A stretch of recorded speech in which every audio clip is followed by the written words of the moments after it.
खुलुमबाय स्टुडिअ दं आं राजीव बसुमतारी आरो बे समाव नोंथांमोननि गेजेराव लानानै फैदों राजखान्थिनि मोनसे बिग ब्रेकिं आपडेट। बे समाव बिजेपिनि मावफुं सोद्रोमा थामहिनबा बिटिआरनि मावफुं सोद्रोमा रेवरेवा नार्जारि बिथांखौ मावफुं सोद्रोमा थामहिनबा एम बिबाननिफ्राय एरख'नाय जाबाय एबा बोखारनाय जाबाय। आरो बे समाव नोंथांमोना मिथिगौदि थांनाय साननैसो सिगांनिफ्रायनो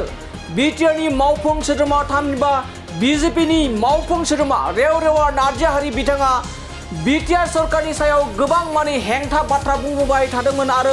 आथिखालनि जा बिजेपि आरो इउपिपिएल जथाय सरकार बेनि सायावबो गोबां माने बाथ्रा बुंदोंमोन आरो बिटिआरनि गाहाय मावफुं सोद्रोमा प्रमद बर' बिथांनि सायाव रेवरेवा नार्जारि बिथाङा गोबां माने अजद दिखांनानै बाथ्रा बुंदोंमोन दि आथिखालनि जा बिटिआर सरकारनि गाहाय मावफुं सोद्रोमा प्रमद बर' बिथांनि दैदेननाय सरकारा जेबो रायजो राजानि खामानि मावनो हायाखै होननानै गोबां माने बाथ्रा बुंदोंमोन बिथां रेवरेवा नार्जारि बिथाङा आरो बिथांखौ आरो बे हेंथा बाथ्रा बुंनायनि सायावनो गोख्रों राहा लानानै दिनै बिटिआरनि मावफुं सोद्रोमा बिबाननिफ्राय बा एम बिबाननिफ्राय बे समाव एरख'नाय जाबाय। बे समाव मोनसे बिग ब्रेकिं आपडेट जेराव दासिमबो बिटिआर सरकारा जथाय सरकार थामहिनबा इउपिपिएल बिजेपि जथाय सरकार सोलिगासिनो दं। बे समावनो खुंथाय सरकारनि सायाव गोबां माने हेंथा बाथ्रा बुंबोबाय थादोंमोन रेवरेवा नार्जारि बिथाङा आरो बे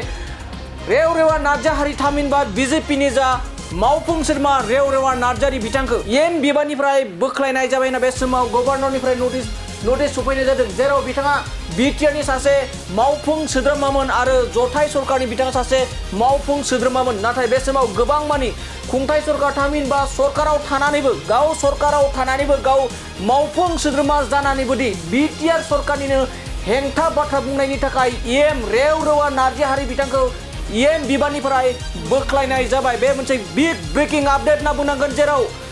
गोलाव समनिफ्राय जथाय सरकार थामहिनबा 4.5 बोसोराव आगान होबाय बिजेपि इउपिपिएल जथाय सरकार दानाय एबा सरकार सोलिबोबाय थानाय एबा सलायबोबाय थानाय नाथाय सरकाराव थानानैबो मावफुं सोद्रोमा रेवरेवा नार्जारि बिथाङा बिटिआर सरकारनि हेंथायै आरो लोगोसे बिटिआरनि गाहाय मावफुं सोद्रोमा प्रमद बर' लोगोसे इउपिपिएल दोलोनि सायावबो गोबां माने बाथ्रा एबा हेंथा बाथ्रा बुंबोबाय थादोंमोन आरो बे हेंथा बाथ्रा बुंनायनि थाखायनो बिटिआरनि मावफुं सोद्रोमा बिबाननिफ्राय बोख्लायनाय जाबाय रेवरेवा नार्जारि बिथांखौ आरो बिथाङा सासे बिजेपिनि एमसिएलएमोन आरो बिजेपिनि मावफुं सोद्रोमामोन। नाथाय एम बिबाननिफ्राय बे समाव रेवरेवा नार्जारि बिथांखौ बोख्लायनाय जाबाय होनना बे समाव गभर्नरनिफ्राय मोनसे नटिस सफैबाय। दा बे समाव मोनसे बिग ब्रेकिं आपडेट बुंनांगोन जेराव गोलाव समनिफ्रायनो बिजेपि आरो इउपिपिएल जथाय सरकार खुंबोबाय थासेयावबो बे समाव गाव सरकाराव थानानैबो बिटिआर सरकारनि हेंथायै बाथ्रा बुंनाय एम रेवरेवा नार्जारि बिथांखौ एम बिबाननिफ्राय बोख्लायनाय जाबाय।